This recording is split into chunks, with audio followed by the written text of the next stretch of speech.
This is Reasonable Doubt with your hosts, Mark Garrigus and Adam Carolla. Yeah, get it on. Got to get on. No choice. Get it on. Welcome to the best hour or so in the universe. It's Reasonable Doubt. I'm Adam Carolla. It's Mark Garrigus over there. Where are you, Mark?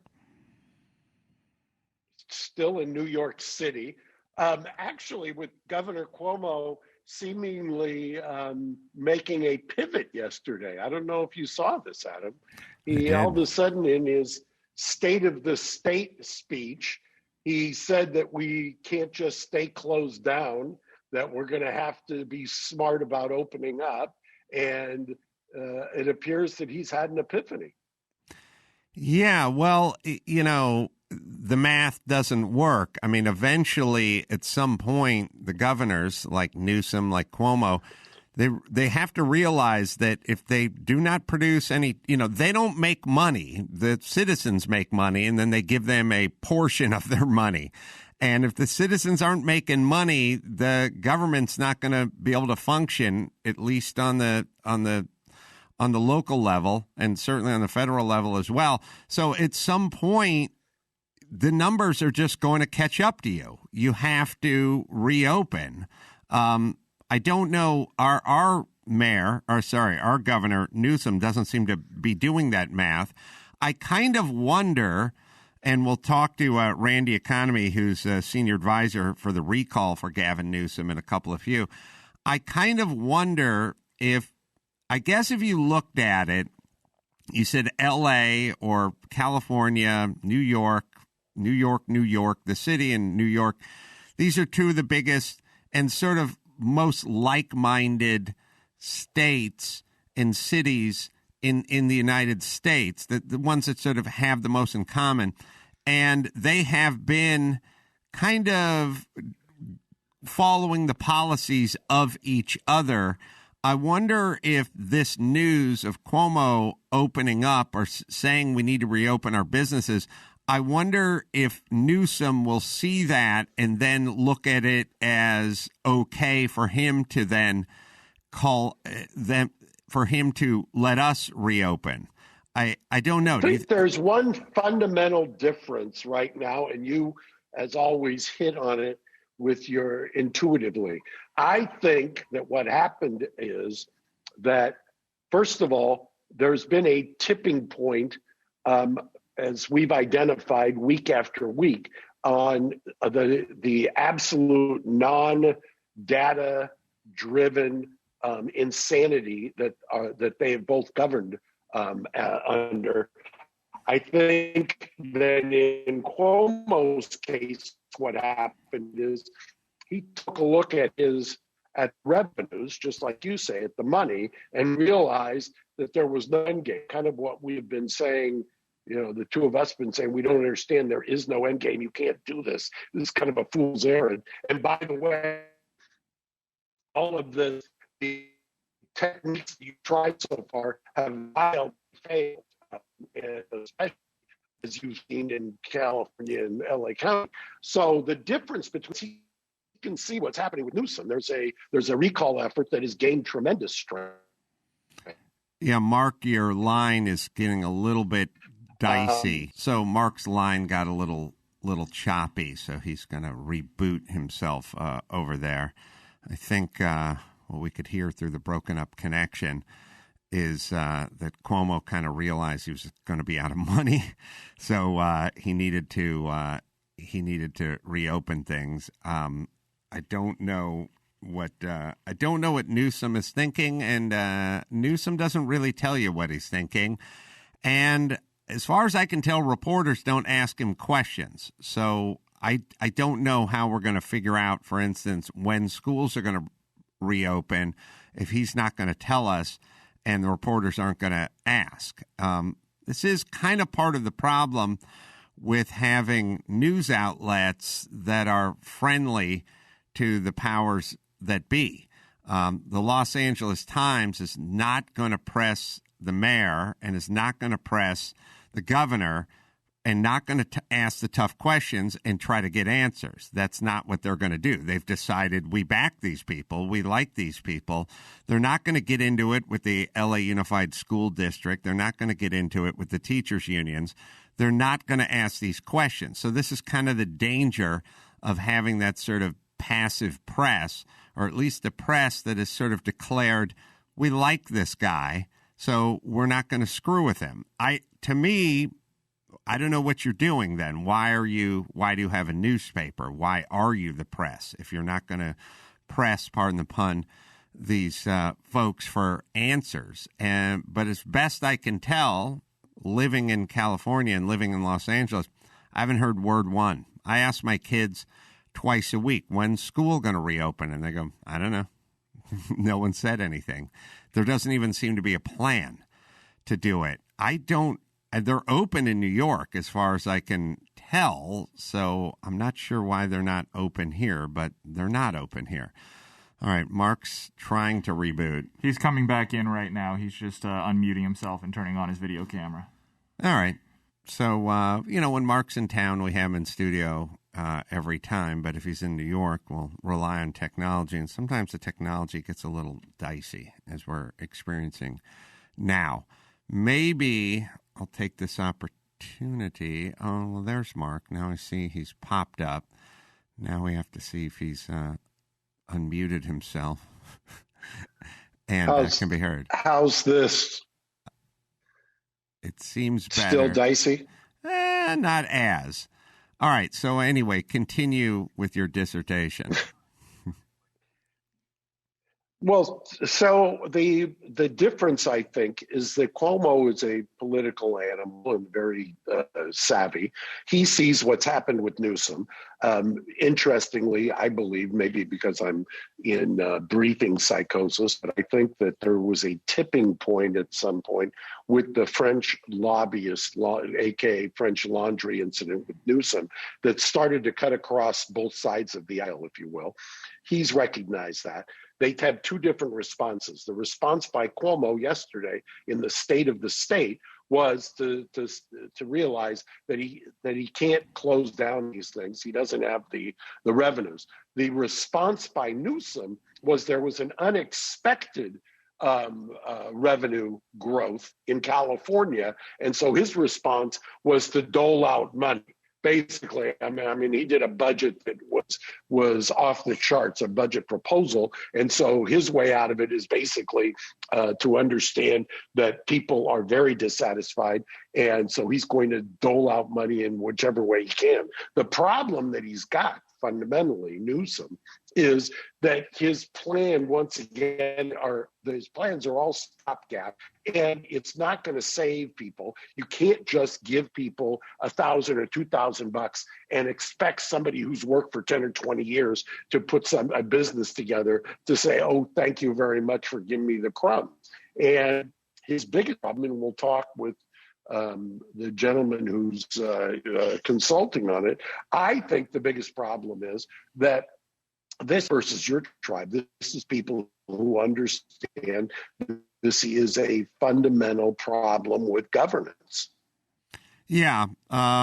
Obviously, it's not going to work unless we can get people from his side of the aisle to also understand he's incompetent and should not be in charge of a state this size or a state any size, quite honestly.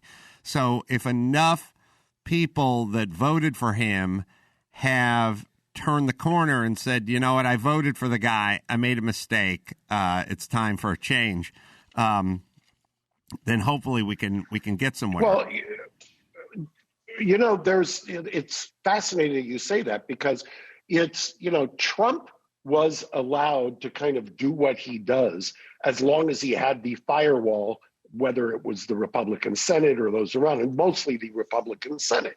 That was his firewall. As soon as that firewall started eroding, now you see what's happened to him. Even with 9 days left, he, whether or not he's going to decide he's got a threat from impeachment or not is determined by whether or not he thinks he's got a firewall in the Senate, whether or not he thinks he's going to get indicted for inciting a riot, which I think there is I'm not so sure that it's going to happen federally, meaning the normal DOJ, but I think that it's entirely possible that the District of Columbia Attorney General is looking at that and looking at Ted Cruz and looking at the others who spoke DJT.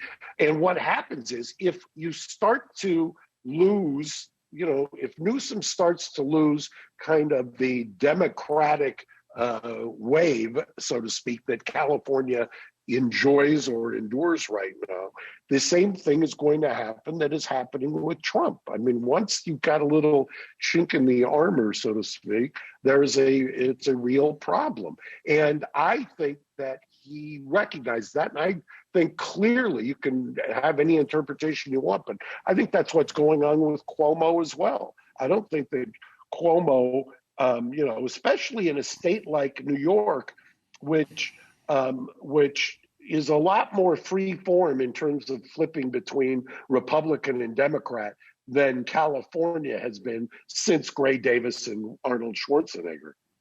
Yeah, and Schwarzenegger was kind of a rhino. I mean, he called himself a Republican, but he really didn't, I think most Republicans didn't really feel that Schwarzenegger embodied a lot of their principles, certainly not conservative at all. So what's going on with Trump? What is your head on this? Interesting I think, and I've got a pretty good sense for a variety of reasons, that what's happening is that the White House right now is consumed by impeachment. And when I say that, that comes from inside of the White House, and that he is apparently floating back and forth between being concerned about impeachment to feigning that he still has his, what I call, the Republican Senate firewall. The problem is for him that he also, I think, seriously has to give some thought, and I've said this a million times, whether it's the Manhattan DA's office for things that he did prior to becoming president, or it's the DC location for the inciting or sedition. There is an argument that can be made that he is responsible for what happened there, and that I can see a prosecutorial theory. For those who say, oh, that's ridiculous, or have gone down the road, all you have to do is take a look at a lot of the theories of prosecution that have been used in the past, whether it's people who didn't do the actual act itself, but set it in motion. Here in California, or when you're in California, foreseeability is always a question. There's also the idea of setting something in motion, so to speak. And so I would, if advising him, I would tell him that you've got to do something, you've got to have an action plan if you think you're going to leave office when this drops, it'll be a matter of days. My guess is that you're going to see something happen by the time this drops coming out of the White House. I think you're going to see some kind of an action. And I think that part of the calculus as well is that it's got to be Pence. It involves the vice president, because the vice president, if you believe what's being said out there, has not spoken to him since the siege at the Capitol. Is your theory, or you tell me what you think, are the Democrats, led by Pelosi, wanting to get him impeached as a sort of punitive kick in the ass on the way out the door? Or is there more practical reason for this, about not being able to run again in 4 years, or be able to be the potential president again in 4 years once impeached twice? It would seem to me that the Democrats probably underestimated his constituency, and they realized that 74 million people voted for him, and they also kind of realized that while he's old, he's sort of a force of nature, and that 4 years or 3 years is going to go by pretty fast. And Biden may govern in such a way that America says, I want to lower taxes. I want less regulation. I want a stiffer border. They may draw even more of those people, the Trump supporters, out of the woodwork. Do you think this is tactically based on not having him have the opportunity to run again, or is it just a FU on the way out the door? I think, as with most things, it's nuanced in this sense. I think that there's a pent-up demand, so to speak, to stick a fork in him. And part of the way you do that, there's constitutionally, you can both impeach in the House, send it over to the Senate, but you also would need a separate vote or a bifurcated vote traditionally to prevent him from holding office again. Also, there are various code sections under the federal code that could bar him from holding office again. And I think, I will tell you, in talking with people directly who participated in the siege at the Capitol, there are true believers. And I think part of what you say is correct. There was 70 some odd million people who voted for them. There are people who consider themselves to be patriots to the point where you almost can't have a rational discussion, or at least a discussion where they will accept what, when we're talking, follow a thread, and they believe that what they were doing was what my president told me to do. So, you then have this also at the same time. I think what always happens when it's a direct assault on you, which means on the Capitol, on the lawmakers who were there, that's a direct threat. So you want to strike back. There is that human nature that I'm going to hold somebody accountable. I think that's driving it. I think there's this idea that somehow, there's a compelling argument to be made that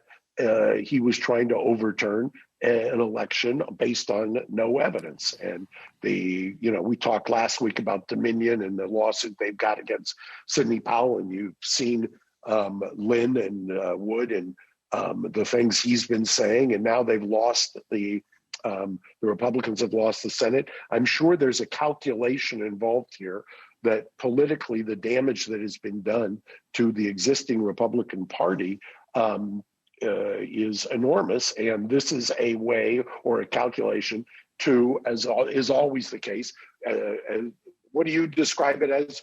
Rooting for one team or another. I always call it tribal, but this is a way to kind of exert your authority. Let's get an update on Jussie Smollett. I've not heard his name in the news in quite a long time. I have no idea where that case is. You do, I imagine. What can you give us an update on that case? Well, I've always had the thought that the refiling of Jussie Smollett was not because that they wanted to hold him accountable. They had already held him accountable by filing on him and indicting him the first time.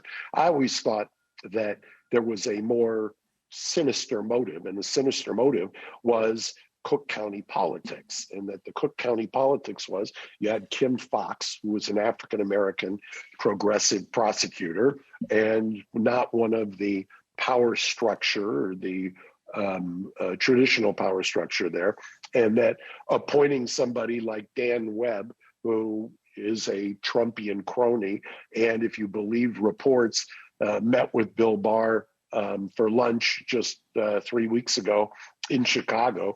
It'd be interesting to see if that's where the attorney general, the erstwhile attorney general, goes to work for that law firm. And I suspect at a certain point, there aren't many trials that are criminal trials that are going on, jury trials, and during the COVID era, so to speak. So I suspect at some point they're going to want to find some kind of an exit, because Tim Fox got reelected. The apparent coup against her failed at the ballot box, for lack of a better term, and the case is sitting there at this point. Obviously, the Chicago, to my mind, has got infinitely bigger issues and problems to solve than Jussie Smollett. When was the night of the actual incident? I can't, because of this COVID thing. If you told me it was 10 months ago, I would believe you. But if you told me it was a year and a half ago, I would believe you as well. I mean, I know it was like, I think it was outside. more like I think it was more like almost 2 years ago, because I know that the case was dismissed in almost I want to say March 26th of 2019. So. Wow. Wasn't that when it was dismissed, Gary? It was, because I'm kind of with Adam. The incident was January 29th of 2019. January 2019. So 2 years. I mean, we're right at. And right when at was 2 years. it dismissed? Yeah. So what do they want to charge Isn't that him wild? with? Yes. It's been 2 years. It's insane. It looks like it was dismissed they in indicted March. him. March. Sorry. Go ahead. Yeah, in March, exactly. And here we are in 2021 still dealing with it. It's one of the most frustrating things in the world when it comes to the criminal justice system, and goes back to our theory always, is if they actually had a budget that they had to deal with, it would be astonishing, because you would never be able to just kind of do these things endlessly for whatever purposes. It's shocking to me in a lot of ways.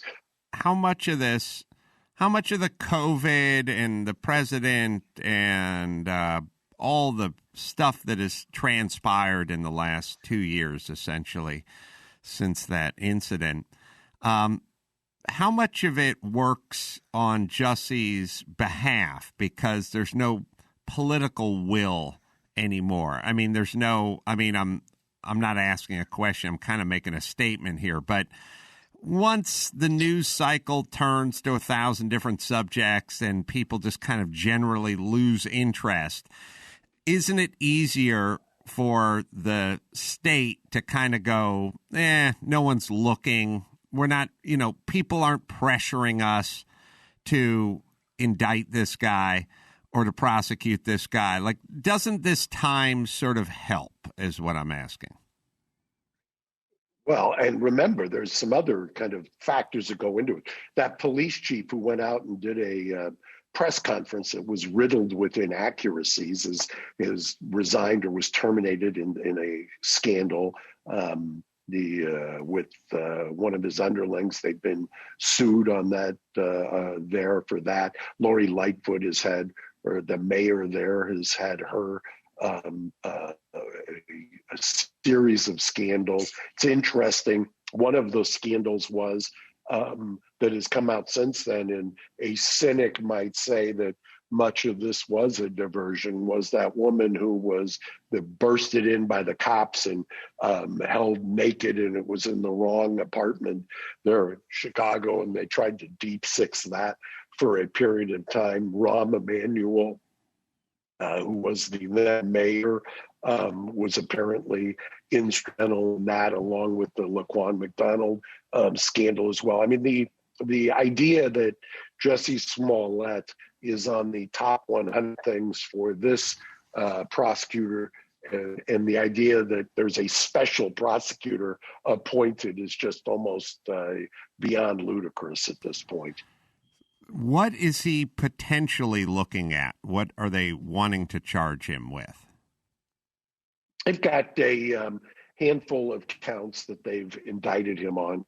that are just pending right now. I think there's maybe, I want to say, last time I looked, there was probably 4 different counts, and the the definition of a double punishment would look to me. I mean, they did forfeit already the bond money the first time around. He has maintained his innocence from the get-go, and the idea that you can forfeit somebody's money in connection with dismissing the case. Then when you don't like the result, or the crowd votes thumbs up or thumbs down, that you're then going to re-prosecute, seems to me to be a fundamental precept of our Constitution, that you can't do that. But the trial court has ruled, and you'll have to wait later on and see if he's not acquitted, what an appellate court would do. All right. We have our guest, who's Randy Economy, Senior Advisor, Recall Gavin Newsom. Gary will muster him and bring him in. We'll talk about the nuts and bolts of that situation. First, I'll tell you about Geico. Do you own a home? Do you rent a home? Well, you probably do one or the other. You want to make it easy to bundle your homeowners or renters insurance with your auto policy? Good. Go to Geico. Go to geico.com. Get a quote. See just how much you could save. It's easy when you go to geico.com and find out just how much you could be saving. All right, Randy is entering the building. Hey, Kaylin, are you going to tell him where to sit or where to go? Or did you? Ah, okay. Give him a little guidance. He looked... How do I look? You look good, although you looked a little confused when you came in. That's why I was talking. I only have one eye, so that's why I'm a little confused. Oh, okay. Well, I got 3, so we're fine. Randy Economy is our guest. Website, recallgavin2020.com. He's a senior advisor to Recall Gavin Newsom. So let's see. Let's catch up here. We have over 1 million signatures, but a lot of those, maybe 25%, get disqualified.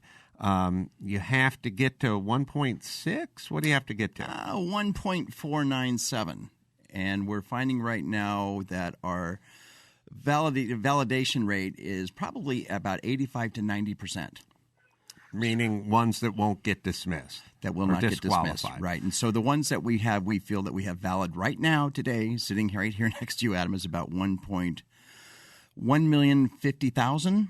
Mm-hmm. So we're getting there. We're almost there. We have 60 days to go.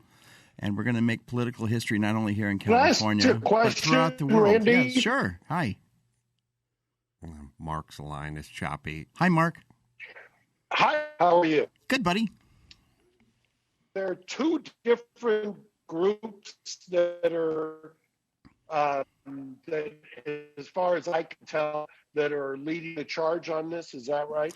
No, there's actually only one group, and that is the group that I represent as its senior advisor. There are 4 or 5 other political action committees that are raising money to support the recall in one way or another, but there's only one recall group, and that's the one that I represent, and that group is actually led by Orrin Heatley, who is a retired sheriff up in Northern California. What is Mark's... and does the... have you seen... Mark's line. I was just going to say, have you Mark's... seen a uptick in the number of... It's just the worst. I can barely hear myself. I was going to just say, has there been an uptick since the French Laundry incident? You know, the French Laundry incident will go down in the political obituary of Gavin Newsom. And I thank God for that woman who was in the French Laundry that night who took out her cell phone and said, gosh, I think that's the governor of California sitting there with 21 other people, not wearing masks, having the time of their lives. And you know what? You know, you can't deny when you get caught on camera. And the first thing Newsom tried to do was, whoa, wait a minute. You know, so we knew right then and there that his own actions were going to be his downfall. And let me tell you, Mark Garagos and Adam Carolla, that was not his first time at the rodeo. That's the first time he got caught during his pandemic, that he locked down 40 million Californians and let out every criminal he could out of the justice system. Who would potentially take his place? You know what? Our job at the official recall is not to pick the next governor. And we want to be very clear with that. Our job is to make sure that we do the heavy lifting. We get the signatures. We have probably 10 to 20,000 people that are actively involved every weekend, going up and down California, doing grassroots retail politics. That is remarkable.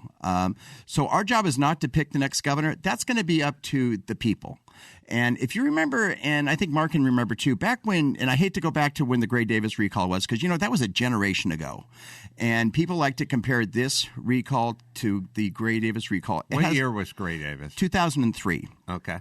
That was before Facebook. That was before social media. That was before any time you do anything. I think we had MySpace back then, Adam. Oh, maybe. Yeah, there you go. Not me. Not you. Me neither. So what happened was Mark was probably on MySpace. Were you on MySpace, Mike? Right. Yeah. So anyway, what we did was, it's not up to us. I mean, anybody who wants to run will have that ability. There could be like 500 candidates. Right. Yeah. Okay. Yeah.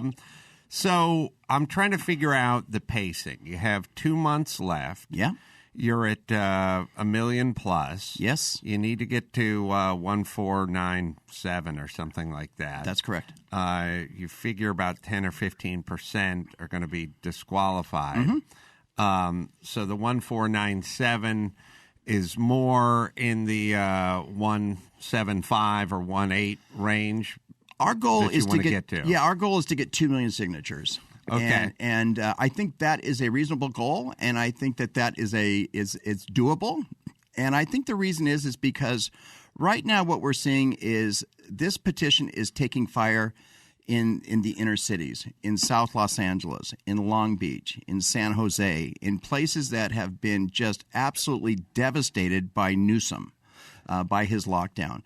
More people are involved. We probably, I think right now, I just did our latest check a couple of hours ago. We have about 350,000 registered Democrats who have already signed this petition. How do they arrive at the 15 number? It's based upon, I believe, 12% of the overall people who voted for Newsom 2 years ago. And so that's the goal that we have to go ahead and reach. Again, back when Gray Davis was running, that was only 800,000 signatures that needed. Right. So at that, if we were at the same pace that would have been, in 2003, we would have already reached our goal. Newsom, to the best of my knowledge, hasn't really acknowledged this or hasn't. I mean, maybe Is it this? Mark's connection is horrible. Gary's got his head in his hands. Mark, I'm praying for. I'm calling in by phone. I have so many questions. I've always said I don't know why we don't do it by phone, but we never want to do it by phone. All right, what do you know about what Newsom knows? He is obsessed with our recall, and he's making up state policy as he goes along every day. We live rent-free in his head.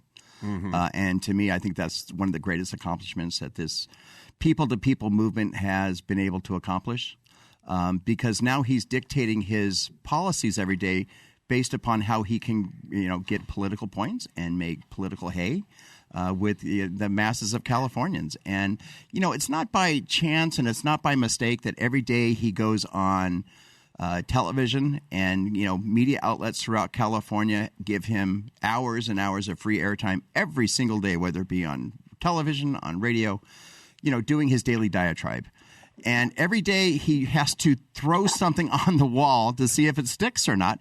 And nothing's sticking, man. And that's why I think people are just fed up with this. And that's why they're going to droves to our website and downloading the petition, signing it, and mailing it in to us. Mark is on the line now, the phone line. Right. Mark. I was going to ask, what are the mechanics of it? Because I have a vague memory during the 2003 of Cruz Bustamante running, the then Lieutenant Governor. Right. So is it Viva vote Cruz for the recall at the same time that you also vote for a new governor? Yeah, is it a sequential? Basically, what will happen, Mark, is the Secretary of State will mandate after the signatures are verified, and coincidentally, the Secretary of State is Alex Padilla, who has just been removed by Gavin Newsom, to go to the U.S. Senate and has picked a backbench member of the state legislature to take his place, which we find kind of indicative because she is now the chief election officer of California, who is ultimately one of the people who's going to help make the decision if there's enough signatures involved in his recall, along with the attorney general, who's no longer going to be here in California. So to get directly to your point here, there'll be two things on the ballot. Shall Gavin Newsom be recalled? And then the next question you will ask is, who shall replace him for the remainder of his term, which will expire in January of 2023? So that's the two questions that will be on there. That's how they do it. Yeah, and if anybody wants to run for governor after we, do the heavy lifting and get this done, more the merrier. That's what democracy is all about, and I think it's going to be the greatest reality show ever made in television history if we can get this thing done by this ragtag group of volunteers. I'm also very interested in another data point you just mentioned. Sure. You said 350,000 were Democrats that had signed on to this. Thus far, correct. Yeah, because I'm telling you, I sense that if this, my feeling is that this guy Newsom has kind of unified people in saying now across parties, so to speak. And so you're saying that roughly more than 35% of those million are registered Democrats? What's the number of independents? Right now, this is not a Democrat or Republican thing. Right now, we know that this is a California thing. So you take the people that have signed the petition thus far, they'll walk right up to us and say, listen, I'll sign the petition. I don't freaking care who I just want this guy out of office because I'm out of work now because of him. And I've been out of work now for 10 months.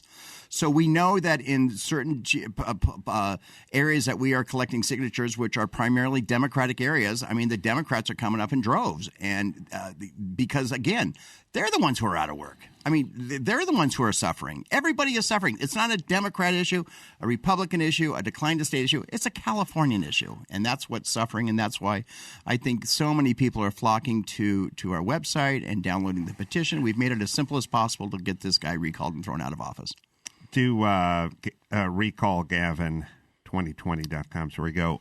What about teachers' unions? I got a couple of kids. They're supposed to be in school. They haven't been in school. It's been coming up on a year now. Is it true that the teachers' unions are his largest contributors in terms of supporters? I think it's the Sacramento Swamp that has put him in power through his aunt, who was the Speaker of the House. He's beholden to them. And it's sadly, if you sit and think about it, it's the pandemic that has destroyed the teachers. And it's a pandemic that has destroyed the teachers union in many ways because they haven't been able to do what they're hired and gifted to do, and that's teach kids. But they don't want to do it. They don't want to go back to work. I don't know if they don't want to go back to work, but I do know that they've been sitting at home for a year and probably sit at home for another 6 or 7 months. If the teachers, it doesn't make any sense, Adam.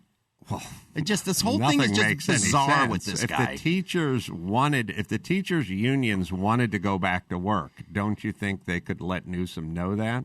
And don't you think they would go back to work? I think that whatever they tell Newsom is just it's just irrelevant at this point.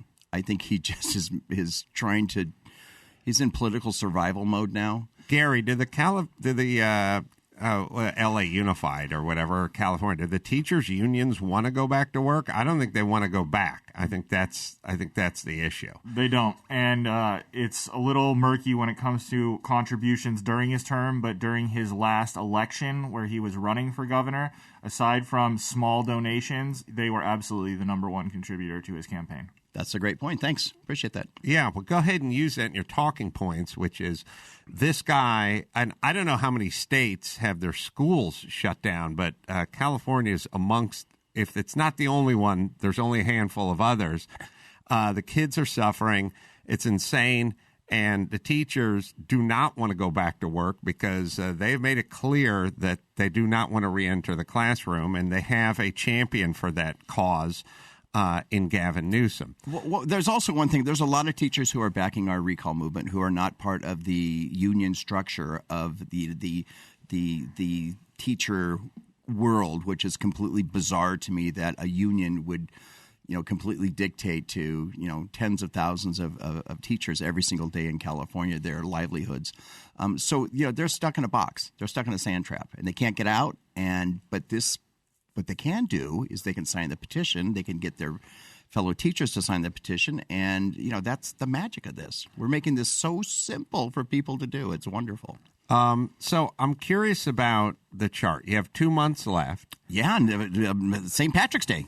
You're at a little past the halfway point, in your opinion, but technically you don't need to get to 2 million. You just want to get to 2 million. That's correct. Are you charting your sort of daily progress? Obviously, 60 days left. If you signed up 10,000 people a day or 50,000 people a day, are you able to sort of chart it, look at it, and then prognosticate? Yes, we do. And as a matter of fact, right now, Orrin Heatley, who is the chairman of our campaign, is driving literally hundreds of miles up and down California with other coordinators who are doing the heavy lifting to be able to collect petitions. And so we can track down to the signature how many we know that are valid, how many that are not valid, before we even send them to the county registrar of voters offices in 58 different counties. The registrar, the California and Secretary. Is my memory correct that you had to go to a judge to give you more time because of these lockdowns in the first place? That's correct, and we did, and the judge was very, very favorable to us. And there's a possibility, since Newsom continues to put us down in lockdown, that we could go back to that same judge and say, "Hey, give us another 30 extra days, man." And but that's so ironic. That's so ironic, don't you think? That his lockdowns gave you more time to recall him. Well, as one of the America's top prosecutors, America's top attorneys, and Mark, and I have so much freaking love for you. You have no idea how much respect I have for you. That you get it. You totally get the legalese that is going on behind the scenes. But in the meantime, give me a microphone with 50,000 watts coming out of it, and I'm going to go ahead and tell the story of these thousands of people that are so dedicated every single day to making this happen. And that's a political miracle that every governor in America should be put on notice. Well, I will tell you my personal experiences. I've seen so many, because we get inundated at the office with people whose businesses have been shut down, gym owners, restaurant owners, things like that. I've never seen the political, all of a sudden, activism of people who normally have not done a thing, but have understood intuitively and financially just how crazy this whole thing is.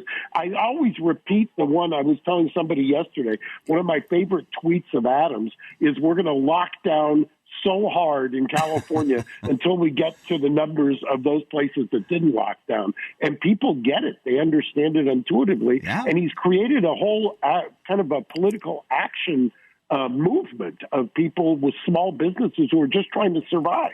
We have so many amazing business owners and bartenders and people in the service industry that are decimated. I mean, they're in food lines now. They're picking up boxes of groceries and toilet paper so they can survive. And the only one to blame is Gavin Newsom. It's nobody else. He is the chief executive officer of the 5th largest economy in the world.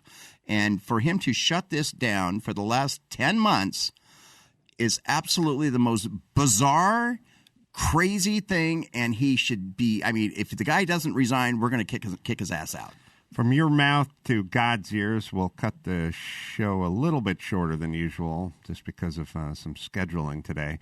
But I'll give your website a plug, recallgavin2020.com. You can download and print the petition yourself, or you can find signing locations, which will be listed across the state, I'm assuming, on the website. Yes, sir.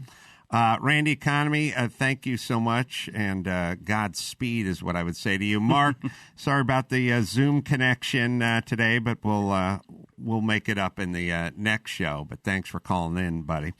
Thank you. Bye, Adam. Bye, Randy. Bye, Mark. And until next time, it's Adam Carolla for Mark Garagos and Randy Economy saying mahalo. Thanks for listening to Reasonable Doubt. Tune in next Saturday for an all-new episode.